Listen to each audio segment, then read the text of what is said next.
Welcome to the What's Your Truth podcast, the show that not only showcases the best of independent artists, but also explores what inspires them, what drives them, and what they consider their fundamental purpose as an artist to be. Today on the show, we are very fortunate to have a true behemoth in the music industry, Grammy-nominated and Platinum Award-winning songwriter Harriet Schock. Now, Harriet's accomplishments and accolades could easily take up an entire podcast all by themselves. To hit a few of the high points, she is best known as the writer behind the Helen Reddy #1 smash hit Ain't No Way to Treat a Lady, which was the song that put Harriet on the map. Beyond this already phenomenal accomplishment, she also penned songs for the likes of Johnny Mathis, Smokey Robinson, Lee Greenwood, Nancy Wilson, Manfred Mann, Roberta Flack, and many others.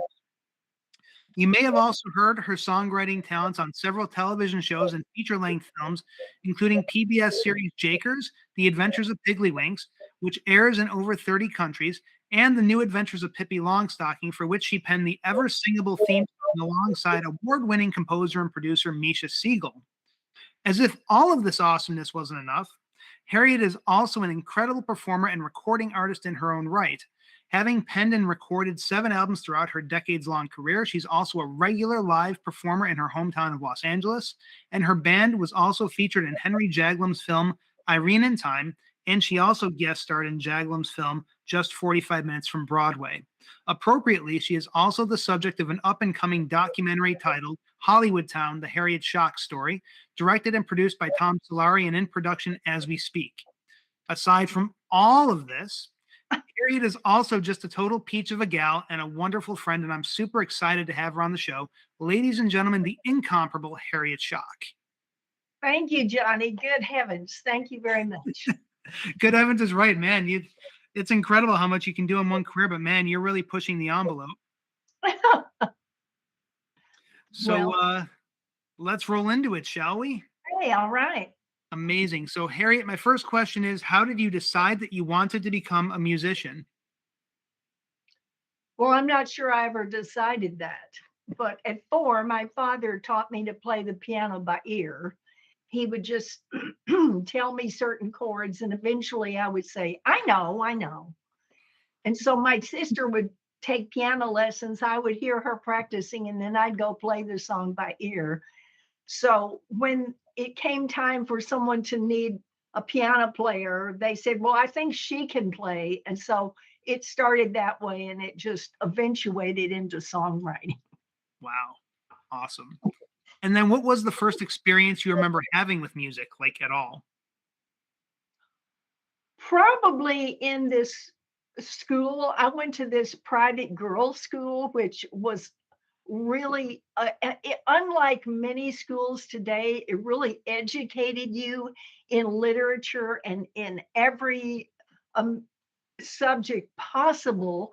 And one of the things we did was music, and we had, skits and things. And in college, the same thing. And somehow I just ended up playing and writing for those things. And I thought to myself, oh, it'd be great to make a living at this, but I'm sure that would never happen. And I couldn't be more surprised that I actually did. Wow. That's so funny to hear you say, because obviously you've done what you've done and you're kind of an icon. So it's kind of funny that that was your viewpoint, but maybe that was part of the puzzle. Who knows? And who are the biggest influences on your work and why?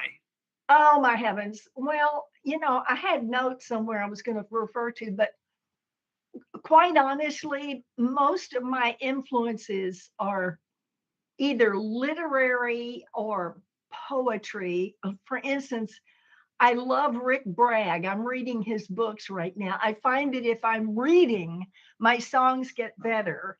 And then, of course, in poetry, I love Charles Bukowski and Billy Collins and Wisława Szymborska. Nobody can spell that, but she's Polish and she's brilliant. And then, musically, I grew up on the standards like Rodgers and Hart and Cole Porter and things like that. So when I hear songs, Sondheim now, and I hear Pasek and Paul, I don't consider myself a theater writer, even though I've written a lot for the theater, but that's the music that has moved me pretty much the most since the beginning. Awesome. Yeah, and I love what you said about like reading as part of the inspiration. I mean, just the fact that that expands your vocabulary, I got to imagine has something to do with that, even. No. Well, yeah, and then the school I went to, we actually had vocabulary lists, and I know words that I would never dare use because everyone would think, "Why is she saying that?" No one knows what that means, but I know those. And occasionally I get to throw one in. That's awesome. The 50-cent words, you got to get them in when you can. Yeah. And what's the weirdest thing that's ever inspired you? Hmm. Well, I've had some projects that are very strange. I mean, when I was asked to write the love theme song for The Last Dragon, which was a Motown film, I was assuming the viewpoint of a young African American man who was falling in love for the first time, studying Kung Fu, and was a virgin. So I thought, well, what do I have in common with this man? Well, I've fallen in love for the first time, but actually trying to get that viewpoint was pretty weird, but it really did inspire me. And the song I wrote with Misha Siegel, First Time on a Ferris Wheel, about 35 people have sung it, but at the time I thought, I'm doomed. I'll never be able to figure this out. And the same thing with Pippi Longstocking. She lives alone with a horse and a monkey. What do I have in common with this girl? But, I grew up very independent. And so I just assumed that viewpoint. Right on. And I mean, I guess that's kind of almost the power of an artist, isn't it? Like the ability to assume another viewpoint and then turn that into something. I mean, that's almost the essence of what it is to be an artist. And wow, that you're able to do that with those kind of scenarios. There's So, really, how has your art influenced other people? I guess you'd have to ask them. In my concerts, you keep stats. I don't keep stats about how many people come. I keep stats about how many people are crying. If the men aren't crying, I've failed horribly because, and it's not that I write sad songs. What I like to do is let people know that whatever it is I've been through, if they went through it, they're not alone because I also went through that. So if there's some truth that touches people, they sometimes cry, but it's not because things are sad. It's the recognition of an epiphany, you know. Yes, I actually am so glad you said that. And I very much am of the same mind as you are. That was actually, you literally just voiced my fundamental purpose for myself as an artist is to create that level of understanding and duplication because it's true. People go through stuff. And for a lot of people, like art and particularly music, it's what they have. They gets them through and they don't necessarily understand why that is. And I think that's exactly why it is because they know they're not alone all of a sudden when they hear something that resonates. That's So true. that's incredible. Hmm. All right. And do you have any pre-show or pre-studio rituals? Well, getting my band together is like herding cats. It is so hard to actually get a rehearsal, but they always manage to do it. So we have one coming up for a show I'm doing at the Coffee Gallery on the 26th of February. That's when the show is. And uh, yeah, I don't plan anything the day of a show. This happens to be a matinee because I don't like going to Pasadena in the middle of the night, so I make them put me on in the daytime. And it's a Sunday. So I guess the one ritual would be I don't plan anything else. I go through the whole show at home and then we have a sound check and I vocalize every time. Right now I've just gotten over a cold, so I sound a little raspy. I'm hoping it will go away by the 26th. Oh yeah. I have something else between now and then, so anyway, yeah, I don't have to sit in a certain chair or any of that stuff, but I definitely go through those things before a show and feel pretty compelled to do so. Excellent. And then what risks, if any, have you personally taken for the sake of your music? Well, okay. I came out here and well, first of all, I was married to an actor. That's a risk in itself. Okay. But that was not for my music. And so we broke up shortly thereafter. And I got a job as an advertising copywriter. And the biggest risk I think I took is quitting that job. And I did have a publishing deal at that point, but it didn't pay a living wage, you know. But luckily, I got a record deal shortly thereafter. I got a car because he got the car, so I was taking buses. So you know, it was risky to quit that job. You know, I Yeah. mean, I couldn't really do both because I think they expected me to write more songs than I was able to in my spare time being an advertising copywriter.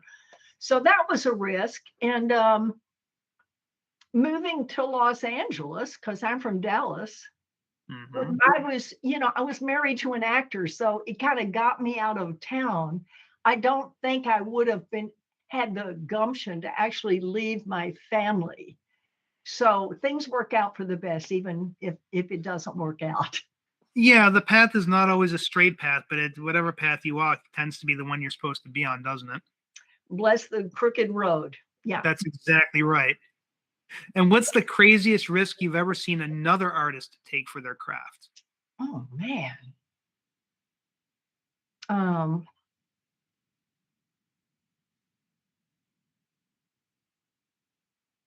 I'm not sure I've ever observed that that someone else has taken some huge risk.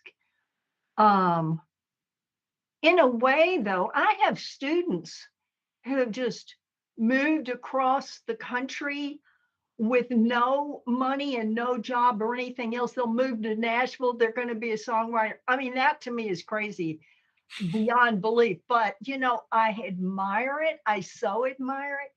And I know some students who have done that, but I'm not going to mention their names. But yeah, Fine. I think that's a truly artistic decision.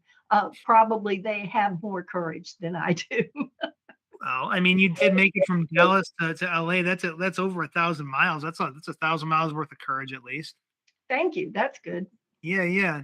And then what's one thing about you? This question's kind of funny because it plays on your name too. What's one thing about you that would shock everyone to know? I didn't even think of that when I wrote the question. That's funny. Um, Gosh, I am so known. I wonder if there's really anything that would shock anybody. um, I think, you know, how in awe I am of you know, the people who, like when I grew up listening to Joni Mitchell and you know, Bob Dylan and Carole King and these people, you know, I can't believe people think I'm anything because to me they are God. You know what I mean? And so maybe people are unaware of how I really feel about them. That's the only thing I can think of. I don't think they'd be shocked though. Right on.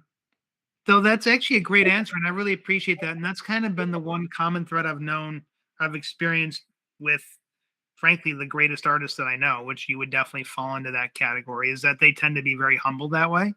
Um, and I know that's not you're not intending to do that to be humble to make people think that you're great, but it's true. Like there are artists I can think of, like Billy Sheehan's another one that's one of the most humble, great people on the planet, and he's also one of the greatest artists out there. You very much fall into that category, and it's a common thing, and I really think that's awesome. Thank you. I did mean to mention when you asked me who my influences were, who inspires me. I love Pasek and Paul currently. I mean, you know, yeah, Sondheim and Rogers and Hart and everything, but now I just cannot believe how good Pasek and Paul are. Awesome. And then what's the one thing or the one tool that you absolutely cannot live without as an artist, and why?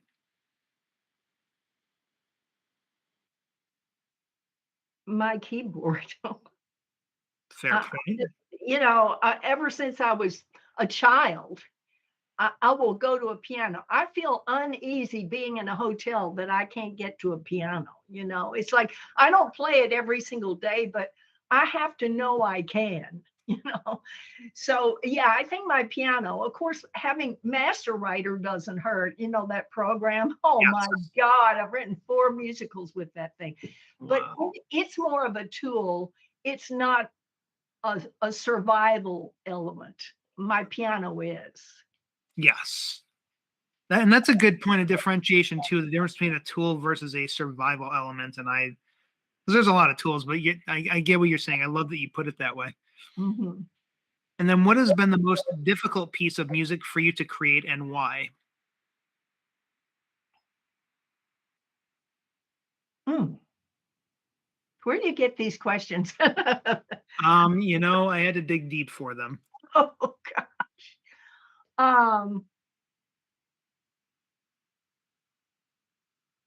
well, I've worked on a number of Henry Jaglom films and I've done the music.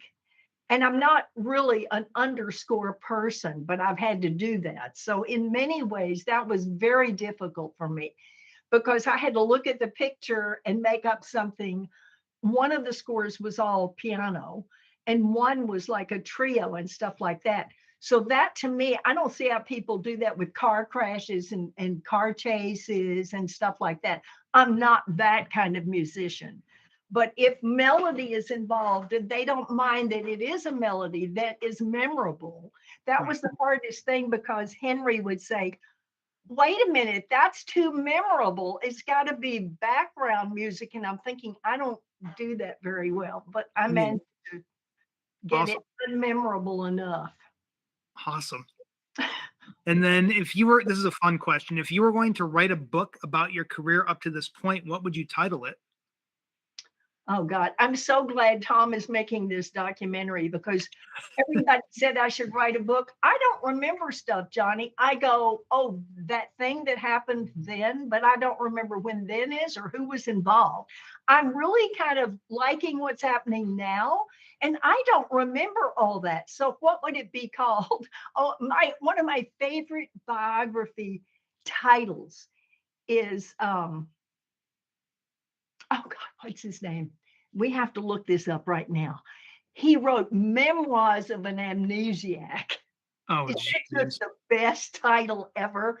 Oh, he was the guy who played, he was a comedian and he played the piano like way back when. It was, I will think of it before we finish because I just looked it up. So, autobiography of composer, radio, and television personality Oscar Levant. Oscar Levant, oh my God, isn't There that you go. great? Memoirs of an Amnesiac. That would be the title of my book because I don't remember any of that stuff.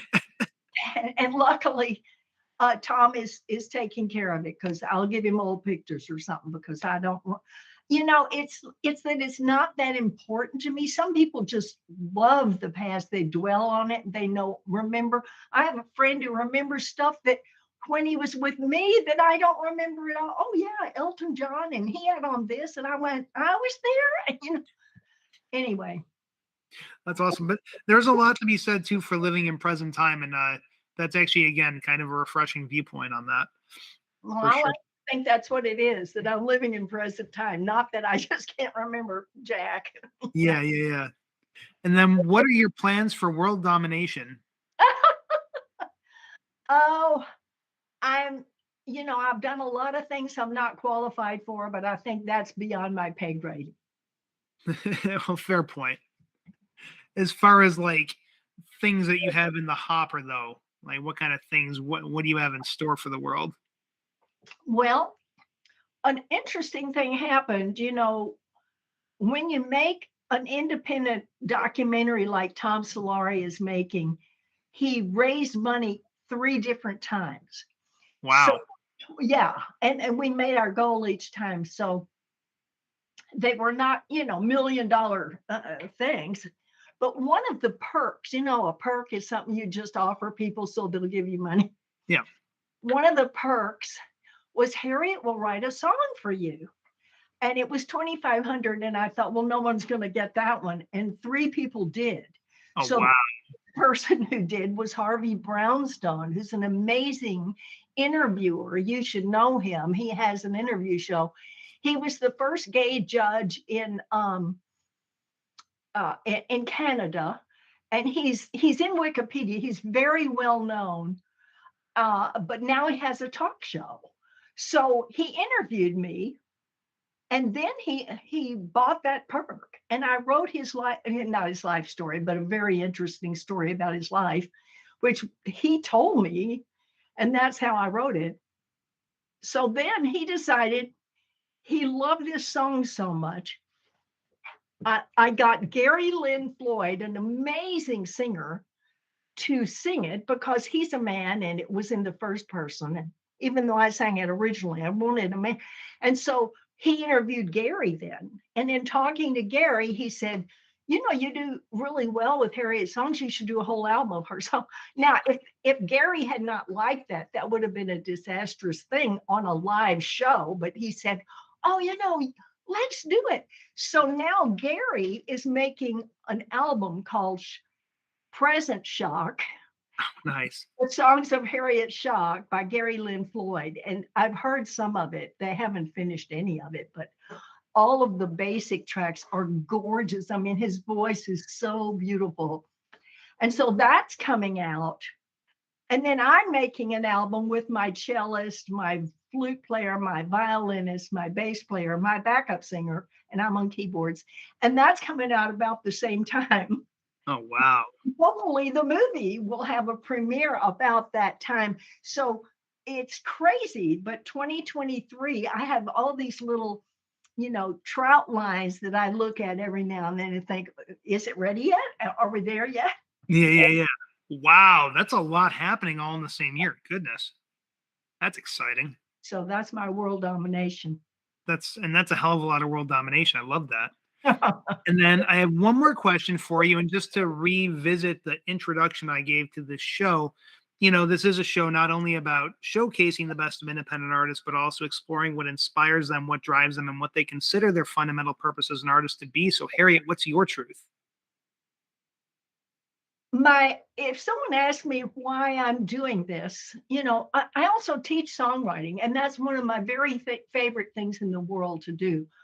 But in both my performing, my writing, and my teaching, I think my purpose is to make people feel like they are heard, you know, that I get what they are going through. I may have even gone through it, but and I survived it. You know, it's like, if I can sew, you can sew.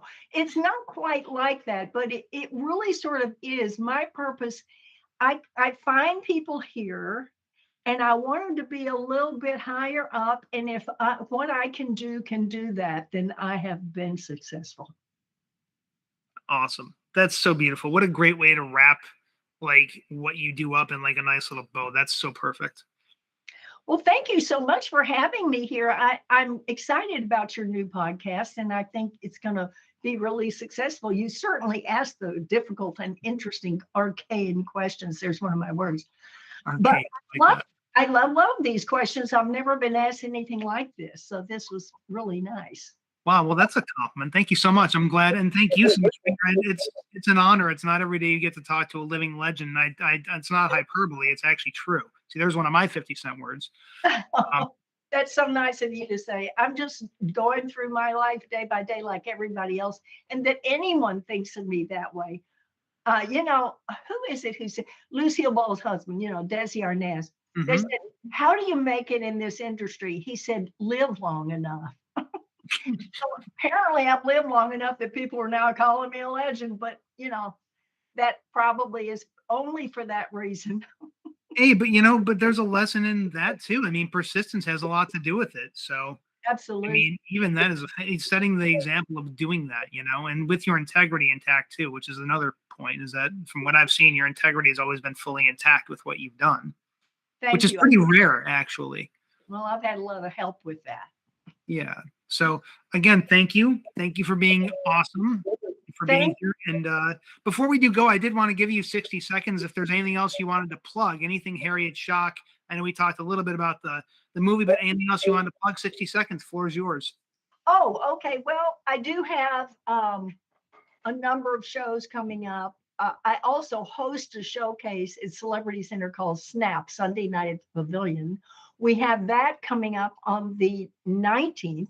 And on the 26th, I'm doing a show in Pasadena at the Coffee Gallery backstage. And yeah, and I have a class that just started. I teach Monday night, Tuesday night, and Thursday afternoon. But people are from, Thursday afternoon is for people from Austria and England and New York and stuff because it's too late for them at night.